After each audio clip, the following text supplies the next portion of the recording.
Welcome to NM classes. प्रिय छात्रों, कैसे हैं आप सभी?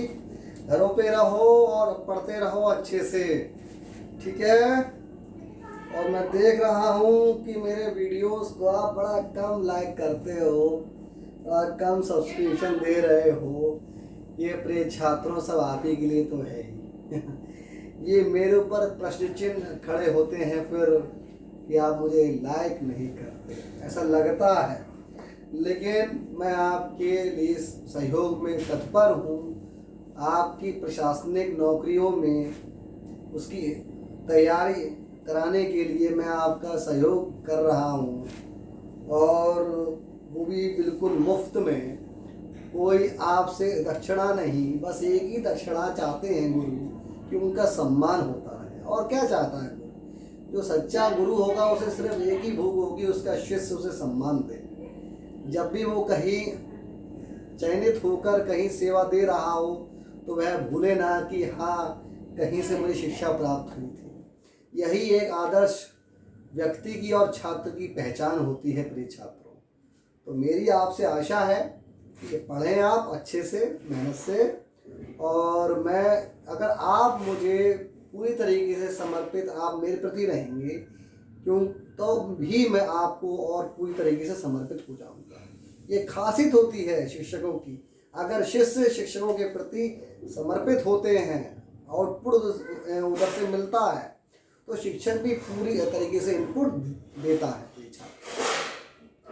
तो यही आशा है कि पढ़ते रहें आप लोग मेहनत से। और कोरोना काल है और घरों से बाहर बच्चे बिल्कुल न निकलें। बहुत बुरी स्थिति है इस समय देश की।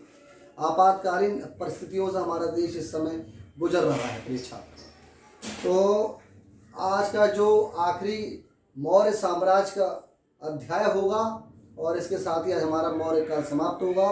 फिर हम शुंग वंश पर आएंगे, सीथियन पर आएंगे, पार्थियन पर आएंगे, और फिर कुषाण, और सबसे पहले कौन थे? इंडो ग्रीक या यूनानी।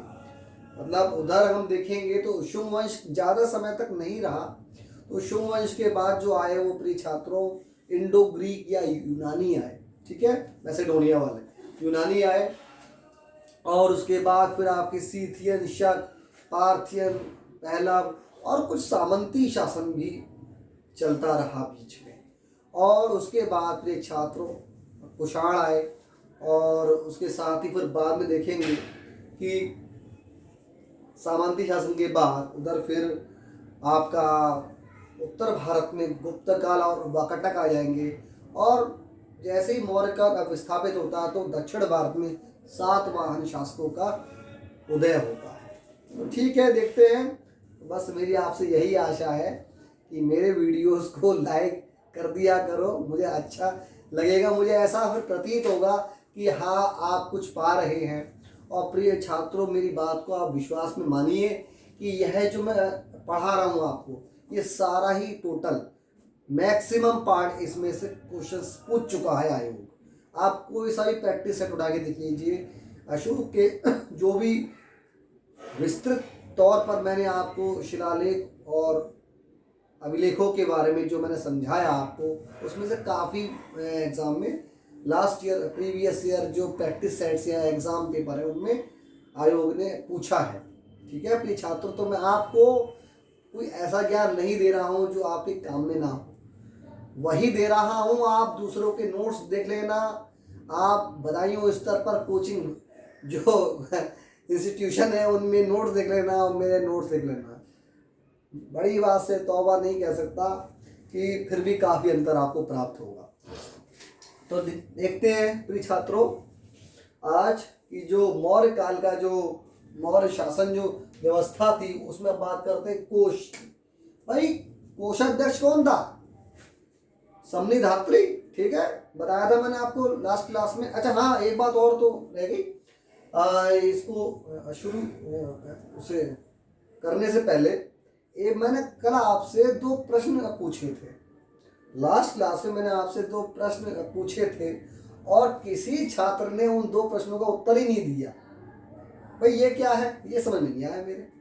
अरे कुछ तो उत्तर देते, गलत देते, उल्टा सीधा उत्तर देते। एटलीस्ट कुछ तो उत्तर देते हैं प्रिय छात्रों, रिस्पॉन्स दो, पढ़ो। पढ़ोगे नहीं तो चयन बहुत मुश्किल है आज के समय में। पढ़ना बहुत जरूरी है प्रिय छात्रों। आप सोच रहे हो इस समय कोविड पीरियड में बहुत से छात्र इसको अपना सदुपयोग में ला रहे हैं। कैसा सदुपयोग कि उसको सदुपयोग में समय का जो समय आपको मिल रहा है घर पर रहने का, तो वो छात्र पढ़ रहे हैं। जो छात्र हैं वो समय को सदुपयोग में लाकर पढ़ रहे हैं अच्छे से, जिससे कि जैसे ही एग्जाम होगा उनका चयन अच्छे मार्क्स से होगा। तो आप भी पढ़ो, इसलिए मैं आपको ऑनलाइन कक्षा दे रहा हूँ, शिक्षा दे रहा हूँ कि आप इस समय का सदुपयोग करें, और सदुपयोग करेंगे तो आपका चयन निश्चित होगा। और पढ़ेंगे नहीं तो फिर बेटा मुश्किल होगी, ठीक है ना। तो जो 2 प्रश्न मैंने पूछे थे भाई उसका उत्तर दिया करो, ये बात अच्छी नहीं है आप लोगों की। पहली बार मैंने आपसे प्रश्न पूछे और आपने पहली बार ही प्रश्न का उत्तर नहीं दिया। पहला क्या था प्रश्न? पहला था, मैंने आपसे पूछा था कि भारत में संघात्मक जो शासन की व्यवस्था है भारत के संविधान में, वह किस देश से दी गई है? तो उसका उत्तर है प्रिय छात्रों कनाडा। कनाडा के संविधान से हमने वहां के संघात्मक व्यवस्था को लिया है। और क्या लिया है? कनाडा से हमने राज्यपाल की नियुक्ति भी ली है प्रिय छात्रों, ठीक है। तो बेटा अगर मैं एक प्रश्न पूछता हूँ तो एक प्रश्न का तो उत्तर यार दे सकते हो। एक ही तो 2 प्रश्न पूछ रहा हूँ और वो भी इतने आसान। हाँ मानता हूँ दूसरा जो प्रश्न मैंने पूछा था वो कह सकते हो थोड़ा टफ था। टफ इसलिए नहीं था, अगर आप भूगोल पढ़ रहे हो और भूगोल में आप मैप्स का यूज कर रहे हो, अर्थात मानचित्रों का, और मानचित्रों में एटलस का मानचित्र अगर प्रयोग में ला रहे हो तो बेटा आपको वो प्रश्न बहुत आसान लगेगा। और अगर आप भूगोल बिना नक्शों से, बिना मैप से, बिना एटलस की सहायता से पढ़ रहे हो तो बेटा ये भूल जाना कि तुम्हें आधी ज्योग्राफी भी याद रह जाएगी, गारंटी है बेटा। तो इसलिए मैं कह रहा हूँ कि मार्केट से 200-250 रुपए की एक बुक आती है एटलस की, वो आप खरीद लो अगर आपको यूपीपीएससी या यूपीएसआई निकालना है तो। सच बता रहा हूँ बेटा, उसके बिना बहुत मुश्किल है भूगोल। तो भूगोल पढ़ने के लिए आपको मानचित्रों की, एटलस की बहुत आवश्यकता होगी। उसके बिना भूगोल ये समझ लो कि बिल्कुल समझ में नहीं आएगा। आज उसे पढ़ोगे तो कल बिल्कुल भूल जाओगे आप, ये स्थिति होगी फिर। समझ रहे हो ना? तो इसलिए आप एटलस खरीद लें और एटलस की सहायता से ही भूगोल को अध्ययन करें, ठीक है बेटा। चलो, तो उसका उत्तर क्या था?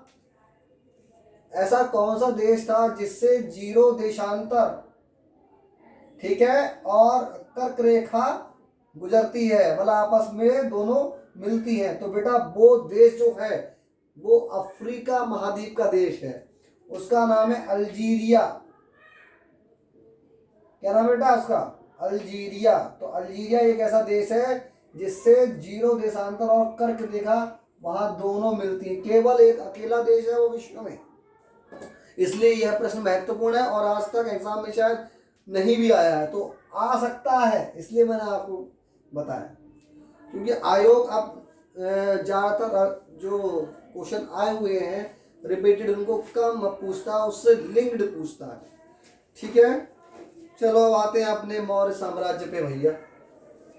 तो मौर्य शासन, तो भाई अगर मैं आज भी कोई प्रश्न पूछो तो कल मुझे उत्तर बेटा कोई तो उत्तर दो, चाहे गलत दो। भाई यूट्यूब चैनल है आपका एनएम क्लासेस, उस पर कमेंट में उत्तर दे दिया करो। भाई मैं वीडियो आपको डाल देता हूँ, उसके बाद जब आप वीडियो देखते हो तो कमेंट में उत्तर दे दो कि सर ये इसका उत्तर है, ठीक है। ये अच्छी बात नहीं है मेरे छात्रों। और एक मेरा इंस्टाग्राम चैनल भी है, उस पर भी उत्तर दो आप। क्या है भाई वो? KU.LDEEP2629, इस पर उत्तर दो और पूछो प्रश्न। है भाई। एग्जाम में चैन लेना है तो ऐसे नहीं होगी पढ़ाई, पढ़ना पड़ता है बेटा। जिनका चयन होता है ना वो दिन में कम से कम 8 घंटे तो पढ़ते ही हैं, जिन्हें 1 साल के अंदर नौकरी लेनी है। और जिन्हें 4 साल में लेनी है तो फिर तो बेटा उनका तो ईश्वरी मालिक है। तो इसलिए पढ़ना है तो 8 घंटे आप कैसे भी अपनी प्रिपरेशन के लिए निकालो। आपका ये जिंदगी है, जीवन है। अरे अभी एक बस ये सोच लेना कि मुझे 1 साल ही पढ़ना है और 8 घंटे से कम डेली पढ़ना ही नहीं है। कुछ आपातकालीन परिस्थितियां हो तो वो बात अलग है, लेकिन 8 घंटे अपने तुम जिंदगी के लिए समय नहीं निकाल सकते तो किसके लिए निकालोगे समय भाई? है अपने जो आपका फ्यूचर है आप उसके लिए टाइम नहीं निकाल पा रहे हो तो फिर जिंदगी का क्या फायदा? आपकी शिक्षा का फिर आपका क्या लाभ है? तो अपने बेटा जिंदगी के लिए, फ्यूचर के लिए आप टाइम निकालो। 8 घंटे पढ़ना ही है आपको, तभी बेटा कोई एग्जाम निकलेगा। अब तुम सोचो कि अरे मैं तो वीडियो का एग्जाम दूंगा सर, मुझे 8 घंटे की क्यों जरूरत है? अरे बेटा अब वीडियो का भी एग्जाम कोई भी सही, प्रतियोगिता कोई भी सही, कंपटीशन कोई सा सही, आपको हर एग्जाम को निकालने के लिए 8 घंटे की शिक्षा की आवश्यकता है, अध्ययन की आवश्यकता है। क्योंकि कोई भी एग्जाम में आपका पढ़ा हुआ किसी में भी आपको मिल जाएगा, उसी में आपका सिलेक्शन हो जाएगा। तो ये आवश्यक नहीं है कि चाहे एग्जाम छोटा हो या बड़ा, 8 घंटे आपको बेटा निकालने हैं रोज। कसम खा लो आज से, टाइम टेबल बिल्कुल बनाओ अपना कि 2 घंटा ज्योग्राफी, 2 घंटा हिस्ट्री, 2 घंटा करंट अफेयर्स। करंट अफेयर्स को बिल्कुल बेटा भूलना मत। आप किसी भी एग्जाम में 50% का पोर्शन लगभग अब आने लगा है करंट अफेयर्स का। अगर 150 का क्वेश्चन है यूपी पीएससी में तो 150 में अराउंड 50 क्वेश्चन, 40% के आसपास तो आता ही है, 50 क्वेश्चन करंट अफेयर्स की उसमें होंगे कहीं ना कहीं से जुड़े हुए। पर्यावरण की करंट अफेयर्स होगी, इकोनॉमी की एक करंट अफेयर्स होगी, पॉलिटी की एक करंट अफेयर्स होगी, ठीक है ना। तो बेटा करंट अफेयर्स हर तरीके के होंगे, घटनाएं होंगी उसमें। तो 50 क्वेश्चन आते हैं। और करंट अफेयर्स के लिए सबसे अच्छी बुक है क्रॉनिकल। क्रॉनिकल की बुक पढ़ो बेटा, क्रॉनिकल। और वैसे आपको जो अच्छी लगे वो पढ़ लेना, क्रॉनिकल फॉलो करो, ठीक है। चलो आज के लिए इतना ज्ञान दे दिया, थोड़ा डांट दिया, आवश्यक भी है मेरे प्रिय छात्रों, डांट सकता हूँ आपको आपके भविष्य के लिए। बस बेटा पढ़ो। चलो देखते हैं आज का कोश। तो वही कोश में क्या था?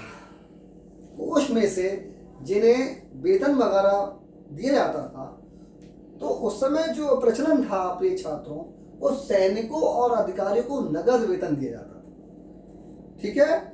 और मौर्य काल में जो अर्थव्यवस्था का मुख्य आधार था वह क्या था? कृषि। मुख्य जो अर्थव्यवस्था का आधार था प्रिय छात्रों वह कृषि थी, खेती थी। और अन्य व्यवसायों में जैसे पशुपालन था, ठीक है, व्यापार था, ये भी एक अर्थव्यवस्था के भाग थे, लेकिन मुख्य आधार कृषि था, ठीक है। और जो टैक्सेस वसूलते थे, मतलब आय का जो प्रमुख स्रोत था, राजस्व की जो आय का प्रमुख स्रोत था, बेटा ये प्रश्न पूछ चुका है कि भू राजस्व जो था वो मौर्य काल की आय का प्रमुख स्रोत था, ठीक है। क्या था? भू राजस्व, याद रखना बेटा, बहुत इंपॉर्टेंट है। और उस काल के दौरान ही क्षेत्र अर्थात जिसके नाम पे जमीन हो या जिसका खेत हो, तो निजी क्षेत्र की अवधारणा विकसित हुई मौर्य काल में। जैसे कि जमीनें वगैरह जो खरीद ली जाती हैं, तो यह कार्य मौर्य काल में शुरू हुआ विशेष तौर पर। और इसमें क्षेत्र का जो भूस्वामी होता था, जैसे किसी के नाम पे कोई खेती है या जमीन है तो वह उस क्षेत्र का भूस्वामी या क्षेत्र का कहलाता था, ठीक है। तो उनकी बड़ी उस समय प्रतिष्ठा थी, वो आज भी होती है। तो क्षेत्र का, और दूसरा क्या था? उपासवों, उपासक कौन थे भाई? उपासक नहीं, उपासव। तो उपासक प्रिय छात्रों थे कौन? जो किराएदार, जैसे बटाईदार की जो भूमि होती थी वो एक तरीके से उपासक होती थी, ठीक है। और किसान उत्पादन का छठा हिस्सा कर के रूप में लिया जाता था, ठीक। और अतिरिक्त कर बलि, भेंट के रूप में देते थे। बलि जो था प्रिय छात्रों वो क्या था? भूमि कर था। पूछ सकता है बलि क्या था? भूमि कर, ठीक है, या क्षेत्र कर। भूमि के क्षेत्र पर जो कर वसूला जाता था उसे क्या कहते थे? बलि या भूमि कर। और जो टैक्सेस वसूलते थे वह 1/6 भाग कर होता था उसका, ठीक है। और एक कर और था, पिंड कर। पिंड कर क्या था भाई? ये गांव के समूहों से लिया जाता था, पूरे गांव के समूह से। उस पर एक आकलन होता था तो उसके हिसाब से एक कर लेते थे, उसे पिंड कर कहते थे। फिर अगला है हिरण्य। ये बेटा पूछ चुका है पेपर में कि हिरण्य शब्द का क्या अर्थ है। तो हिरण्य जो इसमें था, मैं हिंदी की बात नहीं कर रहा हूँ, हिस्ट्री की बात कर रहा हूँ। तो हिरण्य क्या था भाई? हिरण्य जो था इसमें, हिरण्य वो नगद भुगतान होता था। एक तरीके से ये भी छात्रों कर था हिरण्य, लेकिन ये नगद भुगतान होता था केवल नगद में, ठीक है। और ये काय पे होता था? जो फलों फूलों के जो बगीचे होते थे उस पर जो कर लिया जाता था नगद रूप में, बेटा वो क्या था? हिरण्य था, ठीक है।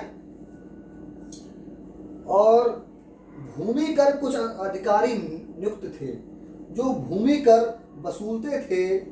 भूमि कर जो अधिकारी होते थे उन्हें क्या कहते? बेटा ये तो 2020 के प्रैक्टिस सेट में आया, 2020 के पेपर में आया है, यूपीपीएससी। वो क्या था? भूमि कर अधिकारी जो था उसे क्या कहते थे उस समय? अग्रोनोमाई। ये बेटा पूछ चुका है पेपर में, लास्ट ईयर एग्जाम में ये प्रश्न आया था कि अग्रोनोमाई क्या थे? भूमि कर अधिकारी थे, ठीक है। और इसका उल्लेख मेगास्थनीज ने किया है, ठीक है। किसानों को सिंचित भूमि जिसे उड़ाका भाग, किसानों की जो सिंचित भूमि होती थी उसमें पानी, बीज, ठीक है, और उत्पादन, उसका 5वें से तीसरा हिस्सा जो वसूला जाता था वह कौन होता? वह क्या होता था? उड़ाका भाग। क्या होता था प्रिय छात्रों? उड़ाका भाग, जो 5वां हिस्सा या तीसरा हिस्सा होता था, ठीक है। सीता अध्यक्ष कौन था भाई? कृषि के जो अधीक्षक थे उसे क्या कहते थे? सीता अध्यक्ष, ठीक। बटाईदारी भी व्यवस्था उस समय बहुत विशेष तौर पर चल रही थी, है ना। तो बटाईदारी के बाद इसमें आती है प्रिय छात्रों, जैसे बटाईदारी कई प्रकार की थी, जैसे आज भी होती है ना।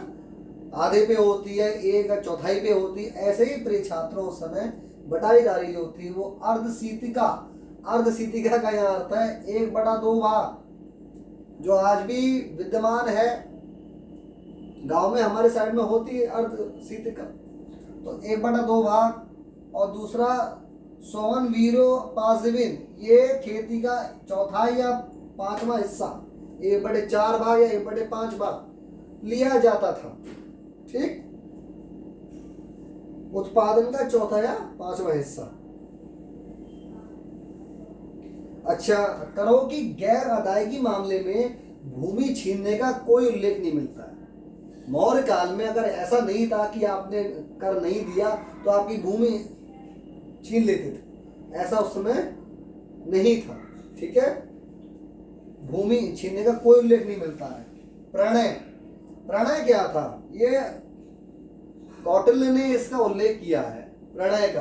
प्रणय क्या है? आपातकालीन कर। जैसे मान लो कोई अकाल पड़ गया राज्य में, तो अकाल पड़ जाने पर क्या हो रहा है? कोष जो है, राजकोष है, वो खाली हो रहा है। तो राजकोष खाली हो रहा है तो जल्दी खाली ना हो, इतनी जल्दी जो कंडीशंस है, परिस्थितियां हैं, उन्हें संभाल लिया जाए, उसके लिए प्रिय छात्रों एक कर होता था जिसे कहते थे प्रणय। ठीक है, आपातकालीन कर। अच्छा, उस समय वस्त्र निर्माण के जो केंद्र थे वो कौन कौन से थे, ये पूछ चुका है एग्जाम में। वाराणसी, मथुरा, बंगाल, गांधार, उज्जैन। ये कुछ 5 क्षेत्र थे, वाराणसी, बनारस, मथुरा, बंगाल, गांधार और उज्जैन। ये 5 क्षेत्र थे जो कि वस्त्रों के उस समय केंद्र थे, वस्त्रों का उद्योग की मतलब एक तरीके से केंद्र थे। और सूत्राध्यक्ष कौन था भाई, ये प्रश्न पूछ चुका है। सूत्राध्यक्ष कौन था भाई,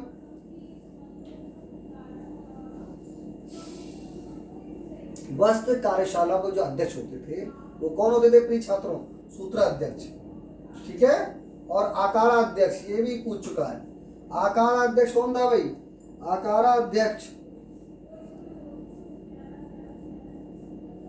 बेटा, आकाराध्यक्ष थे खानों के जो अधिकारी होते थे। जो खान होती थी, जहां पर खनन होता था कोयले वोयले का या किसी चीज का धातुओं का खनन होता था, उन खननों के जो अधिकारी होते थे उन्हें क्या कहते थे, आकाराध्यक्ष। ठीक है,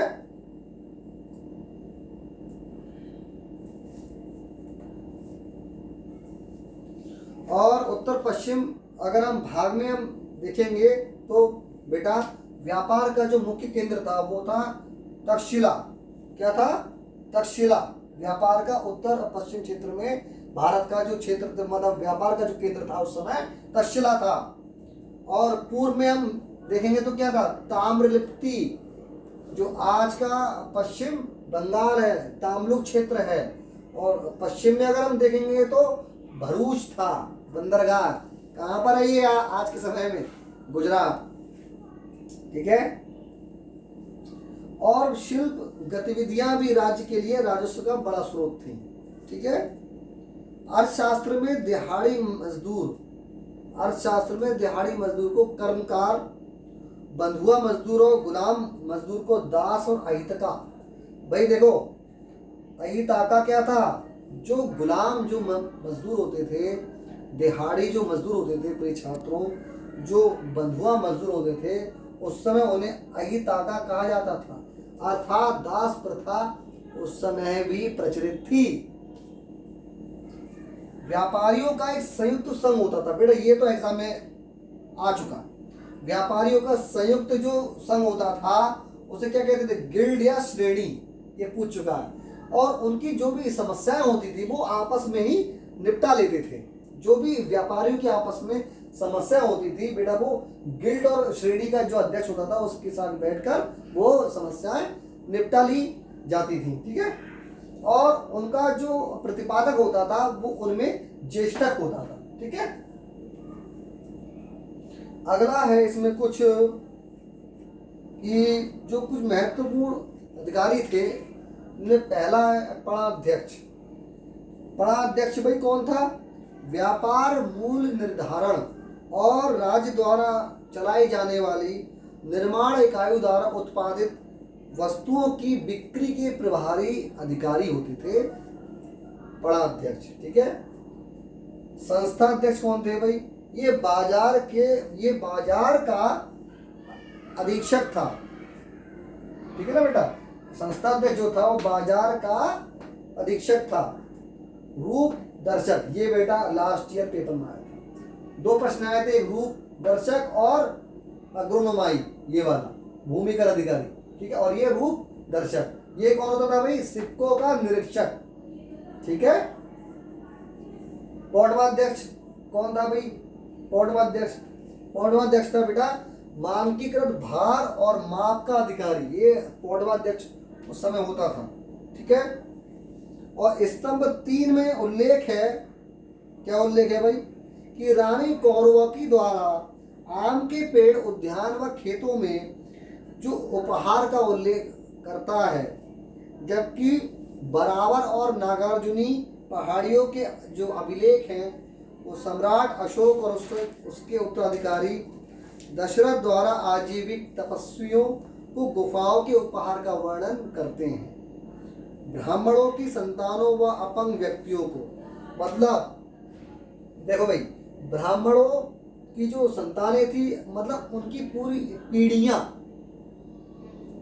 बाप दादाओं से लेके नाती पोते आगे तक, केवल वे ब्राह्मणों और अपंग अर्थात प्रिय छात्रों, जो आज के समय में दिव्यांग होते हैं, तो अपंग और ब्राह्मणों को कर से मुक्त किया गया था।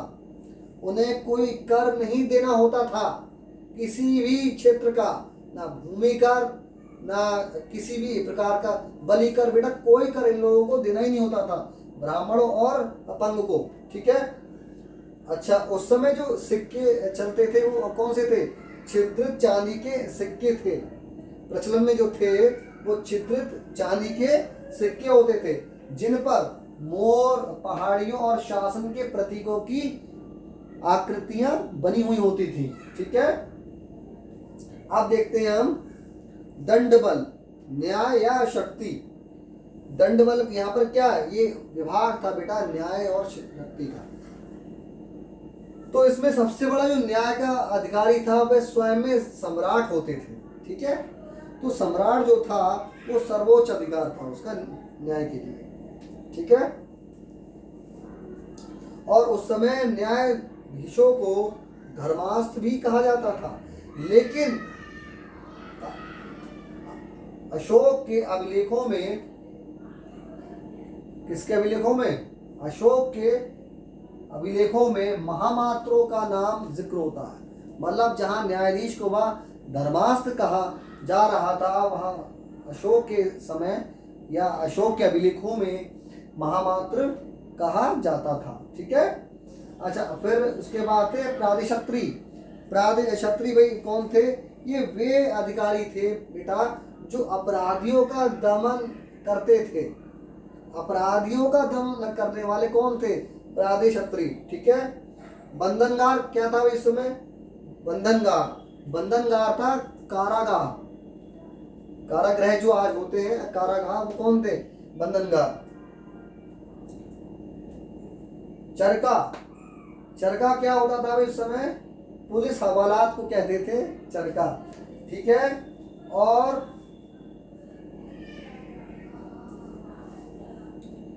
थोड़ा उस समय भी बेटा न्याय को लेकर भेदभाव था।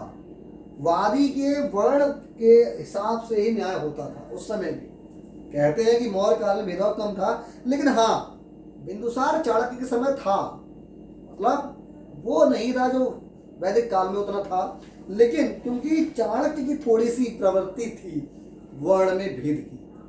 क्योंकि उन्होंने अपने जो उनका ग्रंथ है अर्थशास्त्र, उन्होंने अपने अर्थशास्त्र में भी लिखा है कि वर्ण के अनुसार ही दंडित होना चाहिए व्यक्ति। उन्होंने लिखा है, अर्थात वर्ण व्यवस्था को वह मानते थे। ठीक है। तो जैसे ही अशोक का समय आता है तो वह उन्होंने अपने 5वें जो उनका स्तंभ लेख है उसमें बाकायदा उल्लिखित है कि उन्होंने न्याय में भेदभाव को कम किया है अशोक ने। ठीक है। तो वादी के वर्ण व्यवस्था के मतलब जो वर्ण के अनुसार ही उनके संग न्याय होता था। जो उच्च वर्ण के सवर्ण होते थे तथा कथित, तो उनके साथ उन्हें कम दंड दिया जाता था, और जो निम्न वर्ग के होते थे उन्हें तीव्र या कठोर दंड दिया जाता था। तो स्तंभ अभिलेख 4 के अनुसार, सॉरी बेटा मैंने अभी स्तंभ अभिलेख 5 बोला था, उसकी जगह यह है स्तंभ अभिलेख 4। ठीक है। तो स्तंभ अभिलेख 4 के अनुसार क्या था? अशोक ने कहा है कि उन्होंने न्याय प्रक्रियाओं में समता या निष्पक्षता लाने का प्रयास किया है। ठीक है। और इसी अभिलेख में मृत्युदंड का भी उल्लेख है, और उन्होंने कहा है उस समय कि जिस वादी को मृत्युदंड दिया गया है वो 3 दिन के अंदर अगर याचिका डाले और उस पर पुनर्विचार किया जा सकता है। ठीक है। तो उनके उस समय सिस्टम में था। इसका मतलब अशोक के समय भी मृत्युदंड दिया जाता था। ठीक है। तो यह था बेटा कोश और दंडबल। ठीक है। अब बात करते हैं कौटिल्य ने कुछ 4 कानून के 4 स्रोत बताए हैं। वो कौन से भाई? कौटिल्य का मतलब तो समझ ही गए हो ना अब आप लोग चाणक्य। तो इसमें पहला है धर्म। धर्म का मतलब यहाँ देखो लिखा है मैंने, धर्म, ठीक है। तो धर्म का मतलब है धार्मिक कानून है, शाही घोषणा। दूसरा है व्यवहार। व्यवहार का मतलब है यहाँ प्रिय छात्रों प्रयोग से, ठीक है। तीसरा है चरितम। चरितम का बेटा यहाँ अर्थ है प्रथा और उदाहरण से। और आखिरी है राज शासन। राज शासन का अर्थ तो आप जानते ही हो, राज के अनुसार शासन, ठीक है। तो अब उसके बाद देखो, ये तो 5वां पॉइंट था कोष, छठा था तुम्हारा ये दंडबल, ठीक है। और 7वां जो आखिरी सिस्टम रह गया उसका, वह था आपका मित्र या हितैषी। जो मौर्य शासन का जो 7वां, मैंने कहा था ना कि कौटिल्य ने सप्तांग राज्य की सप्तांग राज्य का उल्लेख किया है। तो बेटा सप्तांग में जो आखिरी 7वां जो है, सप्तांग राज्य मतलब 7 लोग उन्होंने नियुक्त किए सिस्टम के अनुसार प्रशासन में। तो 7वां जो बेटा था मित्र या हितैषी, ठीक है। तो इसमें है कौटिल्य ने विजिगीषु। विजिगीषु ये कौन थे भाई? विजिगीषु वो होते थे होने वाले विजेता के स्तर से अंतरराज्यीय नीतियां पर चर्चा की है और सभी संभावित परिस्थितियों पर विचार भी किया है। उन्होंने षड्गुण, देखो लिखा है षड्गुण। षड का मतलब क्या होता है? 6, और गुण का मतलब यहाँ पर नीतियां। तो षड का मतलब 6, गुण का मतलब नीतियां। तो 6 नीतियों का उन्होंने उल्लेख किया, ठीक है। तो उसकी सूची भी उन्होंने बनाई है। वो क्या क्या है कि किस परिस्थिति में राजा को क्या निर्णय लेना चाहिए, वो षड गुण हैं। देखते हैं कौन कौन से हैं। ये बेटा थोड़ा इंपॉर्टेंट नहीं, इसलिए मैंने इसमें यहाँ पर लिखा नहीं, ठीक है। मैं लेकिन आपको बोल देता हूँ, समझा देता हूँ क्या क्या थी। तो पहला इसमें संधि। तो संधि एक तरीके से होता है बेटा क्या है? शांति समझौता। तो कहा अगर कोई अपने शत्रु से कमजोर हो, ठीक है। अगर जैसे मान लो मेरा किसी से युद्ध हो रहा हो और मैं उससे कमजोर हूं, तो मैं क्या करूंगा? संधि करूंगा कि भाई शांति स्थापित हो जा, है ना। तो दूसरा क्या है? विग्रह। विग्रह है बेटा यहाँ शत्रुता की नीति। वो कब होगी? अगर कोई अपने शत्रु से शक्तिशाली हो, ठीक है। अगर मैं शक्तिशाली हूं तो मैं उस पर क्या होऊंगा? है आतुर हो जाऊंगा, है मैं उस पर अधीन हो जाऊंगा, ठीक है ना। तो अगला है इसके बाद आसन, चुप रहना। आसन की नीति क्या है भाई? अगर किसी की शक्ति शत्रु के बराबर हो, अगर मेरे बराबर कोई शत्रु है और वो है मेरे बराबर शक्तिशाली है, तो वहां चुप रहना ही उचित है, ठीक है। अगला है यन, चौथी, यह सैनिक अभियान पर आगे बढ़ना की नीति थी। अगर कोई अपने शत्रु से कहीं ज्यादा शक्तिशाली हो, यन का मतलब क्या? मेरा जो शत्रु है मैं उससे कहीं अधिक शक्तिशाली हूं, मैं बढ़ो, देख लेंगे उसको, जीतेंगे तो हम ही, एक कॉन्फिडेंस, तो यन, ठीक है। तो इसके बाद है संश्रय। संश्रय क्या होता था भाई? अन्य राजा से या किले में आश्रय मांगना। मतलब अगर कोई अपने शत्रु से बहुत कमजोर है कि मुझे उससे आश्रय मांगना पड़े किसी राजा के, तो बेटा वो क्या था? संशय। आखिरी था इसमें दैदु भाव। दैदु भाव क्या था? एक राजा से संधि व अन्य से विग्रह।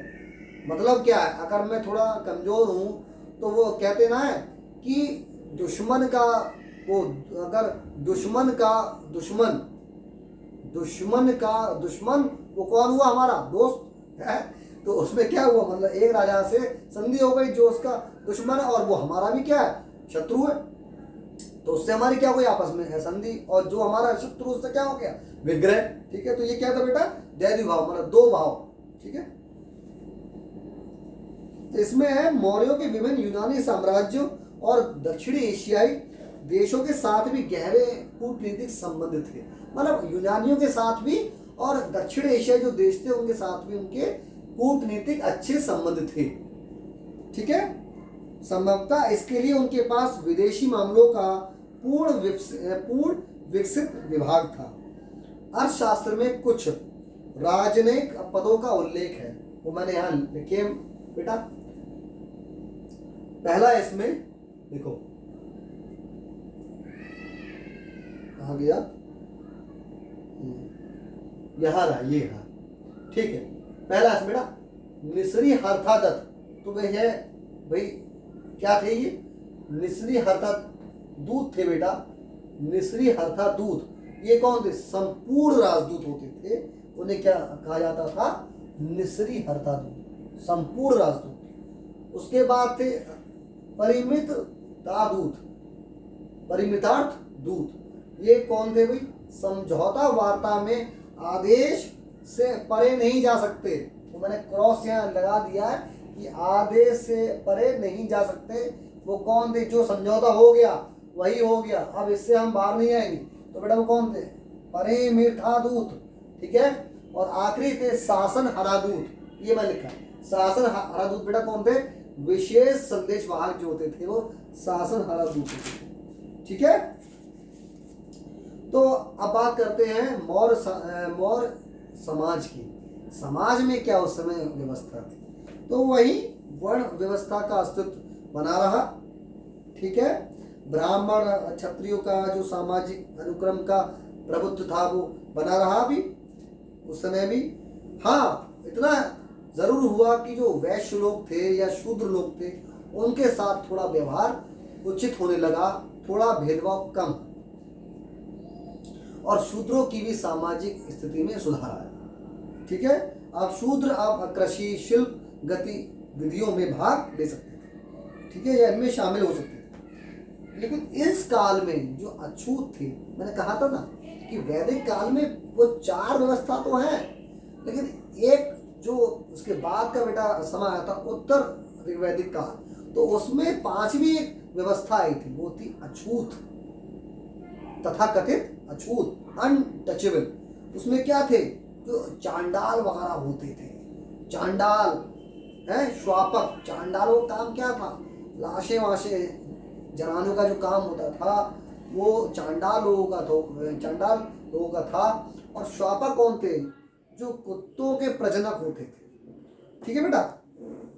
तो ये उनकी संख्या बड़ी है अछूतों की। शूद्रों के साथ तो व्यवहार थोड़ा नरमी से आए पेश हो, लेकिन अछूतों की संख्या बढ़ती है। जिन्हें अंत वसाइन की भी संज्ञा दी गई।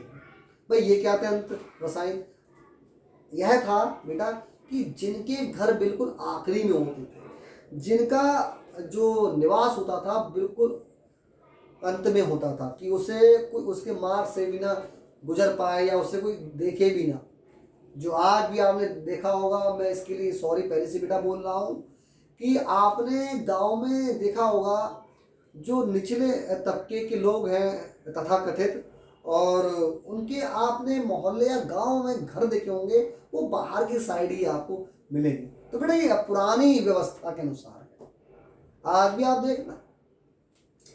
तो उसके बाद क्या है, लेकिन हाँ इसमें एक बात और ये भी थी कि वर्ण व्यवस्था, सती प्रथा, इसका उल्लेख, वर्ण व्यवस्था, सती प्रथा, ये अशोक के समय बिल्कुल एक तरीके से कह सकते हैं बहुत कम हो गए थे। क्योंकि जो अशोक था ना, अशोक का जो शासन था या अशोक के जो गुण जो विचार थे वो वर्ण व्यवस्था के विरुद्ध थे। अशोक ने सबसे ज्यादा परिवर्तन किया है उस समय। तो अशोक के समय सती प्रथा और वर्ण व्यवस्था किसी का उल्लेख मिलता ही नहीं है। उनके जो शिलालेख हैं, उनके जो अभिलेख हैं, उसमें भी उनका उल्लेख नहीं मिलता, ठीक है।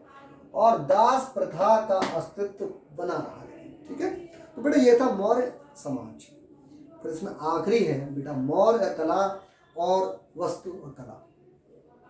वास्तुकला और देखते हैं मौर्य कला क्या था भाई। अशोक ने ring stone, disc stone, terracotta की मूर्तियां, स्तूप, लकड़ी, है ना, और ईंटों के स्थान पर, लकड़ी और ईंटों के स्थान पर किसका उन्होंने वो किया प्रयोग, पत्थर का प्रयोग किया, ठीक है। जैसे कि आप देख सकते हैं रामपुरवा, सारनाथ और लौरिया नंदनगढ़, इन तीनों में बेटा देखोगे लकड़ी का उल्लेख बड़ा अच्छे से हुआ है। जो अशोक स्तंभ है उनमें रामपुरवा, लौरिया नंदनगढ़, सारनाथ के अशोक स्तंभ इसके उदाहरण हैं। उसमें लकड़ी और ईंटों के स्थान पर किसका ज्यादा प्रयोग है, पत्थर का, ठीक है। रॉक कट जो शैलों का जो निर्माण प्रारंभ हुआ वो मौर्य काल में ही शुरू हुआ था, ठीक है। रॉक कट जो भी वो थी उस समय इमारतें, तो उस समय जिनका जो प्रारंभ हुआ बेटा वह मौर्य काल से ही प्रारंभ हुआ था, ठीक है। अच्छा, इसमें और क्या था, ये जो इसमें स्तंभ थे वो गोलाकार और एक पत्थर से निर्मित है। कहाँ से? उत्तर प्रदेश के मिर्जापुर के निकट चुनार से ये बलुआ पत्थर का प्रयोग होता था। जो भी स्तंभ बनते थे उनमें बलुआ पत्थर का प्रयोग होता था, ठीक है। गया के निकट बराबर पहाड़ियों में, देखो गया में बराबर पहाड़ियों में और लोमेश ऋषि की जो गुफा है, ठीक है, वो बड़ी प्रभावशाली थी, ठीक है। और धौली गुफाएं, भाई धौली की जो गुफाएं, अच्छा हाँ एक बात और, लोमेश ऋषि की जो बेटा गुफा थी उसमें लकड़ी का प्रयोग हुआ है, ठीक है।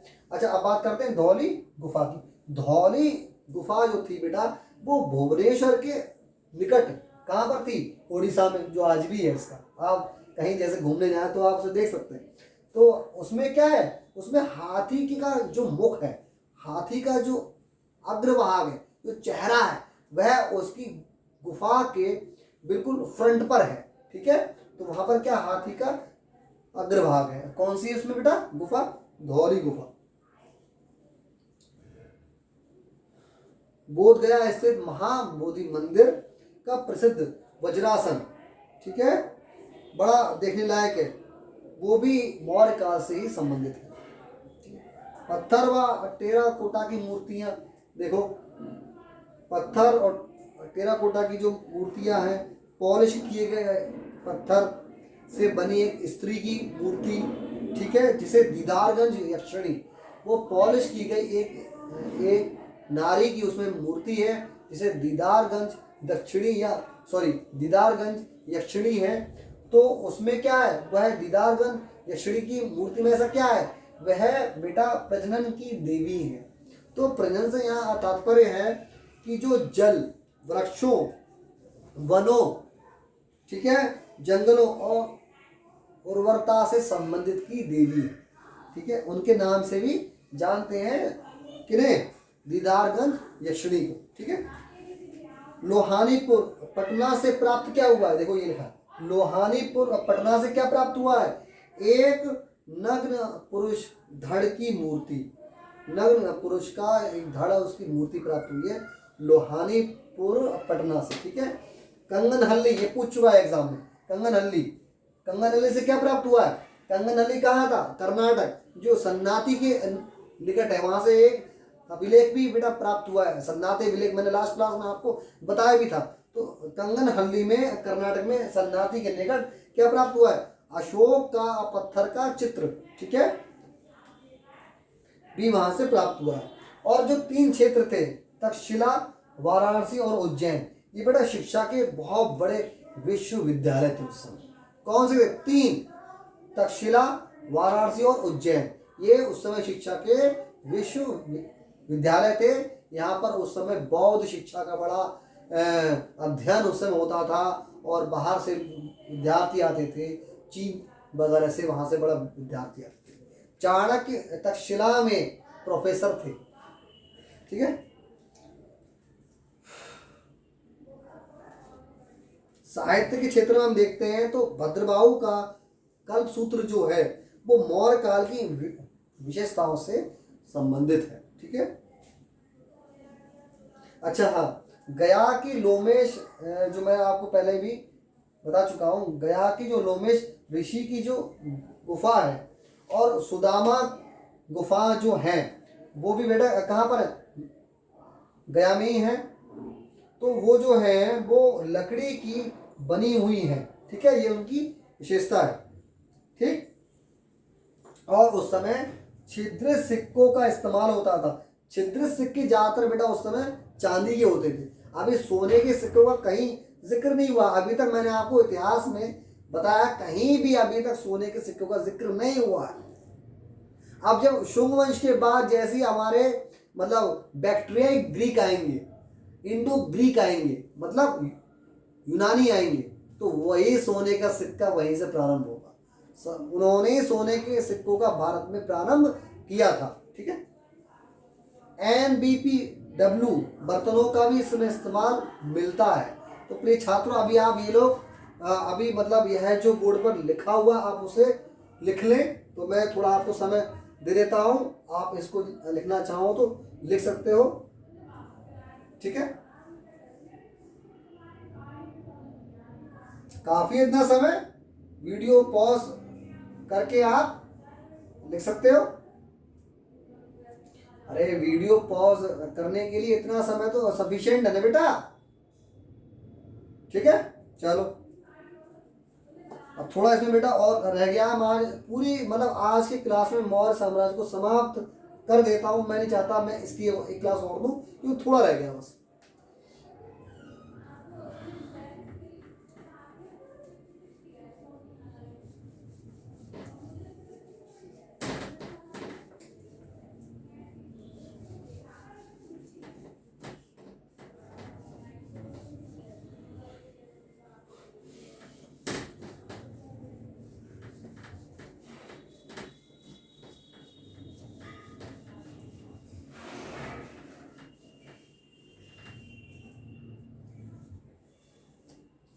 हाँ, तो क्या वो समय NBPW के बर्तनों का बेटा उस समय इस्तेमाल हुआ था।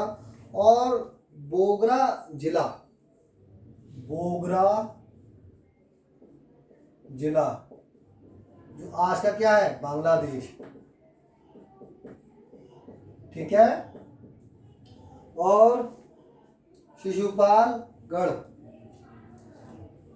शिशुपालगढ़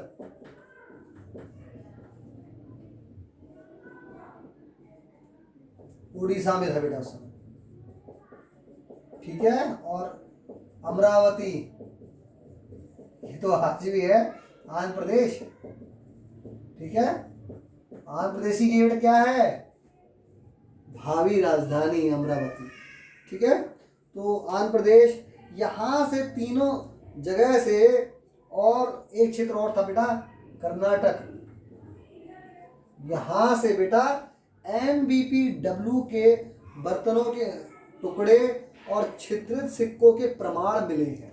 ठीक है, वो पूछ सकता है कहाँ कहाँ से। आपका बोगरा से जो कहाँ है, मतलब अब आज के समय में बांग्लादेश में है, और शिशुपालगढ़ उड़ीसा में है, अमरावती आंध्र प्रदेश, और कर्नाटक के सन्नाटी से यहाँ से NBPW के बर्तन और छिद्रित सिक्कों के प्रमाण प्राप्त हुए।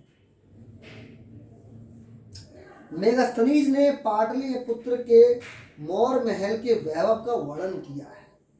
ठीक है, इस महल के कुछ अवशेष जिनमें 80 स्तंभों का सभागार शामिल है।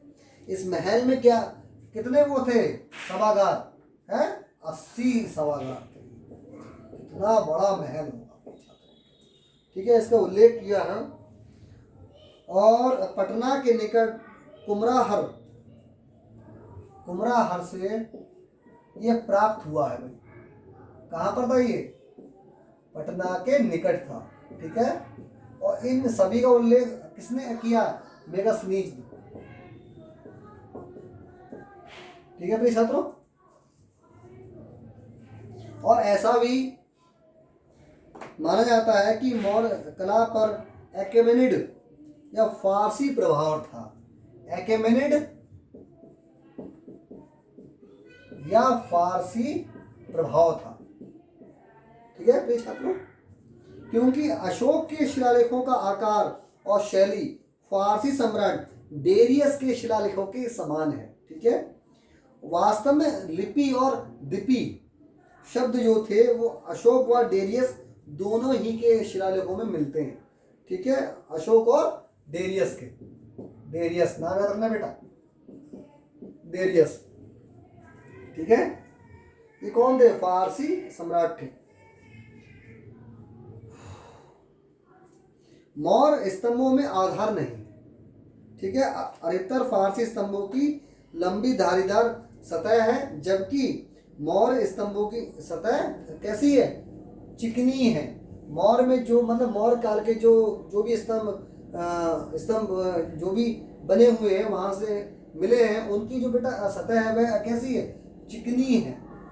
सतह जो उनकी है वो चिकनी सतह है, और उनके स्तंभों पे बेस नहीं मिलेगा आपको। मतलब जैसे कहीं भी ये स्तंभ है तो ये एक तरीके से आधार होता है नीचे, तो कहीं भी उनके आप देख लें, वैशाली का जो स्तंभ अभिलेख वहां से प्राप्त हुआ है, स्तंभ लेख जो वहां से प्राप्त हुआ है, वह एक बड़ा उसके अगर आप देखेंगे तो ऐसा है स्तंभ, लगभग ऐसा एक तरीके से ऊर्ध्वाधर स्थिति में है, आगे जाके मतलब पतला होता चला जाता है। ठीक है, और नीचे कोई बेस नहीं है, नीचे कोई भी आधार नहीं है। ठीक,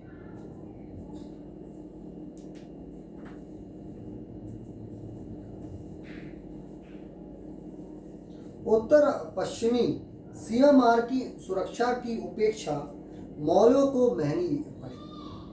कैसे? 3री शताब्दी ईसा पूर्व में मध्य एशिया की बहुत सी खानाबदोश जातियां, जैसे कि सीथियन, ठीक है बेटा, ये मध्य एशिया की जनजातियां थी। सीथियन प्रवाह की स्थिति में थी और उन्होंने नए इलाकों की तलाश में चीन और भारत जैसे साम्राज्यों की ओर कूच किया। कौन सी थी भी?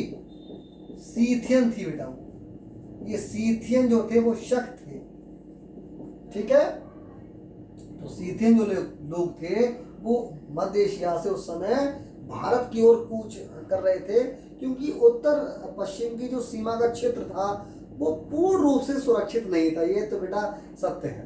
ठीक है, मतलब सत्य इसलिए है इतिहास के प्रमाणों के आधार पर, मेरी तरफ से कोई नहीं। तो सीथियन में की जो जनजाति थी वो भारत और चीन की तरफ उन्होंने कूच किया। ठीक है, अब इसमें एक इंटरेस्टिंग पॉइंट आएगा, बताऊंगा मैं आपको। ठीक है, लेकिन चीनी जो शासक था उसका नाम था शी हांगती। शी हांगती ये बेटा चीनी शासक था। ठीक है, चीनी शासक। ठीक है, इसने क्या किया? इसने 220 ईसा पूर्व में 220 ईसा पूर्व में, ठीक है, क्या किया? 220 ईसा पूर्व में इसने सीथियनों के आक्रमण से अपने साम्राज्य की सुरक्षा के लिए, यही एक ऐसा शासक था पहला क्या मतलब वास्तविकता में शी हांगती जो थे, इन्होंने ही 220 ईसा पूर्व में चीन की महान दीवार का निर्माण कराया था। सब लोग पूछते हैं ना ये चीन की महान दीवार क्यों बनवाई गई, इतनी लंबी चौड़ी है, इतनी ऊंची है, इतनी मोटी है, क्यों? वो इसलिए ही बनवाई गई थी क्योंकि उस समय जो सीथियन थे उनका आक्रमण हो रहा था। उनके आक्रमणों से बचने के लिए उनके मतलब वो शरणार्थी के रूप में आ रहे थे। तो चीनी शासक जो था शी हांगती, बेटा याद रखना बहुत इंपॉर्टेंट है, शी हांगती ने 220 ईसा पूर्व में चीन की महान दीवार का निर्माण करवाया, जिससे सीथियन लोग चीन में नहीं गए, फिर कहां पर आए? भारत में, क्योंकि उत्तर और पश्चिम जो सीमा थी भारत की वो कमजोर थी। ठीक है, चूंकि अशोक ने भारत की उत्तर और पश्चिमी सीमा पर कोई उपाय नहीं किया था। ठीक है, और 206 ईसा पूर्व में यूनानी भारत पर आक्रमण करने वाले पहले लोग थे। 206 ईसा पूर्व में यूनानी जो बेटा लोग थे वो भारत पर आक्रमण करने वाले कौन से लोग थे? पहले लोग थे यूनानी। ठीक है, इन्हें कह सकते हो बैक्ट्रिया ग्रीक या इंडो ग्रीक। ठीक है, और जो शी हांगती का शासनकाल था वो 247 से 210 ईसा पूर्व तक था। ठीक है बेटा, और उन्होंने उत्तरी अफगानिस्तान जो बैक्ट्रिया कहलाता था में अपना राज्य स्थापित किया। बैक्ट्रिया ग्रीक लोग क्यों कहा गया? क्योंकि यूनानी सबसे पहले कहाँ गए थे? बैक्ट्रिया में, और बैक्ट्रिया क्या था? अफगानिस्तान। तो बैक्ट्रिया में गए, तो बैक्ट्रिया में जब उन्होंने शासन किया फिर वो बैक्ट्रिया से कहाँ पर आ गए? भारत में आ गए, इसलिए इनको क्या नाम दिया गया, इंडो ग्रीक। ठीक है ना। तो बेटा ये बहुत महत्वपूर्ण था, और इसी के साथ हमारा मौर्य काल समाप्त होता है। और मौर्य साम्राज्य का जो आपके एग्जाम के पॉइंट ऑफ व्यू के अकॉर्डिंग बहुत सफिशिएंट है, और इससे बाहर 1% आ जाए तो उसकी संभावना हो सकती है, लेकिन 99% आने की प्रबल संभावना मेरे नोट से आपको मिलेगी। ठीक है। और इसके बाद बेटा आएगा शुंग वंश। और शुंग वंश क्या था, वही वाली बात, जो आखिरी मौर्य साम्राज्य के शासक थे बृहदर्थ, उनकी हत्या हो गई 187 ईसा पूर्व में। और वह किसने की थी, जो उनके सेनापति थे पुष्यमित्र शुंग ने, तो उन्होंने उनकी हत्या की। तो पुष्यमित्र शुंग ने ही फिर शुंग वंश की नींव डाली, जो कि तथाकथित ब्राह्मण वंश भी कहा जाता था उस समय। तो उसी के बाद से फिर बौद्ध धर्म बहुत भारत से क्षीण हो गया, और लगभग 50% क्षीण हो गया था। ठीक है। तो अब बेटा आज की क्लास को यहीं रोकते हैं। जुड़े रहिए एनएम क्लासेस के साथ, और मेरे वीडियोस को लाइक करा करें, जिससे मैं भी आपके प्रति पूर्ण तरीके से समर्पित रहूं। बेटा इतना बेफिक्र रहो, जो मैं आपको ज्ञान दे रहा हूं, जो नोट्स लिखवा रहा हूं, ये बहुत महत्वपूर्ण है और बहुत ही कम समय में बहुत संक्षिप्त है ये। तो पढ़ते रहो और देखते रहो एनएम क्लासेस को। शेयर करो, सब्सक्राइब करो, लाइक करो, कमेंट करो। ठीक है बेटा। ठीक है। Thank you for watching NM classes. Keep watching NM classes. नमस्कार मेरे प्रिय छात्रों।